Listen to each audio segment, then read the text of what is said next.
kung sino kina Jillian Ward at Andrea Brillantes ang mas umaangat ang ganda. Ginaya niya talaga si Andrea, laping emoji. Nagpapablan talaga yan siya, te.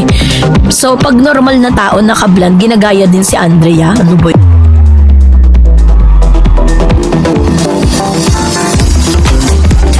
Naku po, Miss Jillian Ward at Miss Andrea Brillantes, totoo nga bang nagkaroon ng hindi pagkakaunawaan or nag-away? Totoo nga ba yung mga balitang ito? Yan ang pag-uusapan natin. At ano nga ba ang dahilan, no? Kung bakit kailangan magkaroon ng salpukan at magkaroon po ng hindi pagkakaunawaan. So, yun po yung mga pag-uusapan natin ngayon sa ating pong updates. But before that, of course, ngayong araw, eto na, let's talk about this one. Dahil isa sa mga na-feature ngayon ni Mr. OG Diaz no, sa kanyang showbiz channel, si Jillian at saka po si Miss Andrea Brillantes. Panoorin natin. Away daw sila ni Jillian Ward. Ito. Na kumain ito, tungkol dyan, hindi sila nag-aaway. Yung mga fans sila nag-aaway. O bakit ba? Saan ba ito nagsimula? Eh yun nga, Papa O. Nagpapuli lang ng buhok yung isa. Tapos yung isa naman, isinabong na dun sa isa. Kasi isang punto sila. O sino nagpakulay ng buhok? Si Jillian Ward ang unang nagpakulay ng hair. O so saan nagkulay ng buhok ni Jillian? Si Andrea. Hindi. Sorry. Yung parlor ba siya? Ano ba? Andrea Lawrence. Ano nga? Kasi kung betuhin. Kaya nga. Ito ang nangyari. Nagpakulay ito si Jillian Ward. Buhok. Nagpa-blandi-blandi. Ngayon, nagpakulay din itong si Andrea Brillantes. Ito ang malisyosa niyang mga fans. Pinagsabong itong dalawa at sinabing mas maganda daw yung buhok nitong si Jillian Ward. Ito na si Wally Bashi. Ayan na. Basa pa. Ayan na. Naglabasa na yung mga mga fans club. Katulad ng anong bashing to. Ito, ang sabi naman ng fans club niya to ni Andrea. Team Andrea.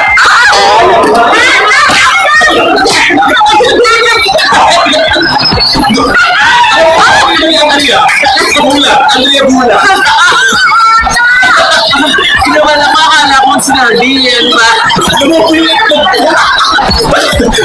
Balik ka po sa kidla. Ano ba? Ano mo sinabi kasi? Nagkakaroon mo kasi magbasa.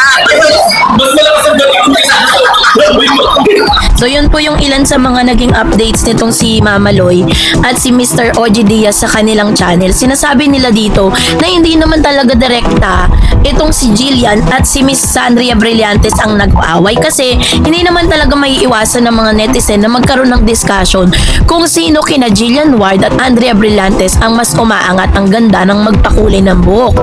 Nitong June 2 nga ay nag-post sa kanyang Facebook account si Jillian flexing her new look na blonde hair. Blondie, black heart, emoji, caption ng Kapuso actress. Feel na feel nga niya nitong rumampa at magmaganda sa bago niyang look. Isang netizen naman ang komento sa naturang post ni Jillian na pinagsimulan ng discussion. Sabi niya, ginaya niya talaga si Andrea, laping emoji. Komento nito, nagpa-blonde si Andrea para sa serye nito. Pumalag naman ang mga fans si Jillian. Nagpapa-blonde talaga yan siya, te. So, pag normal na tao naka-blonde, ginagaya din si Andrea. Ano ba yan? Parang sinabing ginagaya ko din si Andrea. Paano yan? Blonde din ako. So, ginaya ko din si Andrea. Anong klaseng mindset yan? Yun po yung sabi po yun ng netizen na hindi ko sabi yun. Porkit nagpa-blonde ng buhok, kinagaya na agad si Andrea. FYI, dati pa niya ginagawa yan. So nga lang, kahit gayahin ni Anya si Andrea, kita naman na lamang, di ako basher ni Andrea, okay? Base lang sa nakikita ng mata ko, napakaganda ni Jillian dyan.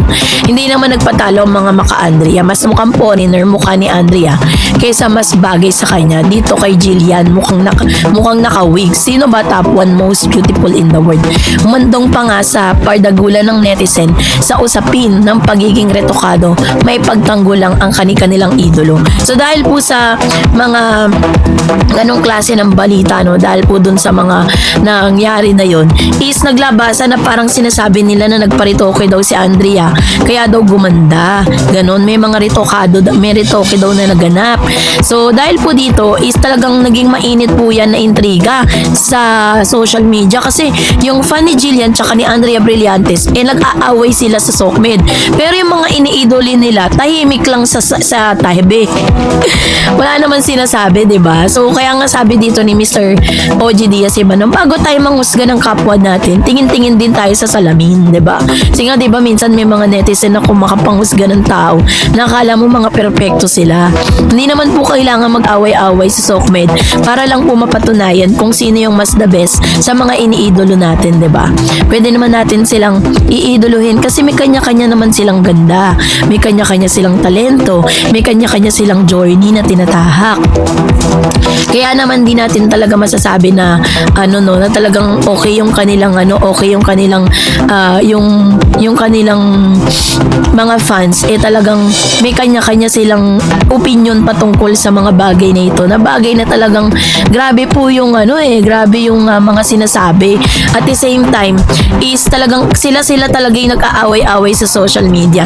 Tapos sinasabi pa nila na hindi raw bagay kay Andrea daw bagay na bagay kasi si Andrea naman po galing talaga siya sa pinaka black hair. Tapos nagpa-blonde siya dahil nga dun sa karakter na ginagampanan niya sa serye kung saan kasama niya si Mr. Enrique. Pero hindi naman ganun kalaki yung issue na to para pag-usapan Ang pangit lang is nakakaladkad yung pangalan ni Andrea tsaka po ni Miss Jillian Ward na kahit nananahimik lang sila tapos gumagawa sila ng sarili nilang pangalan sa showbiz pero tong mga fan ang nagpapagulo, 'di ba? At di natin may iwasan 'yon. Hindi talaga sila exempted para pag-usapan because they are public figures. At the same time, hindi rin sila exempted para po ikumpara. Kaso nga lang 'yun, ang pangit lang ng mga salitang lumalabas. Minsan kasi ganun napaka-harsh ng social media Hindi man porket idol mo si Andrea Brillantes ay pwede mo nang siraan si Jillian. Hindi naman porket idol mo si Jillian isisiraan mo na si Andrea. 'Di ba? Let's make this world a better place. Iwasan na natin yung mga ganong klase na parang mapaangat lang yung isa magpo-full down tayo ng iba, 'di ba? Yun yung dapat na ina-avoid ng Sokmed ng mga netizen. Umanga lang tayo pero wag tayong magsiraan, wag tayong mag-away-away dahil lang diyan yung pinag-aawayan natin very good yung kanilang relationship. Pero yung mga netizen, nag-aaway-away na halos nagmumurahan na sa social media. So, kaya naman si Andrea ay may sariling ganda. Ganon din naman si Miss Jillian Ward. So, walang dapat pag-awayan. So, kayo po, ano pong saloobin ninyo patungkol dito? Mag-comment kayo sa comment section. And that's it for today. For more videos and updates, please don't forget to like and subscribe. And please don't forget to follow my Facebook page, Dareds TV and Dareds channel. God bless everyone!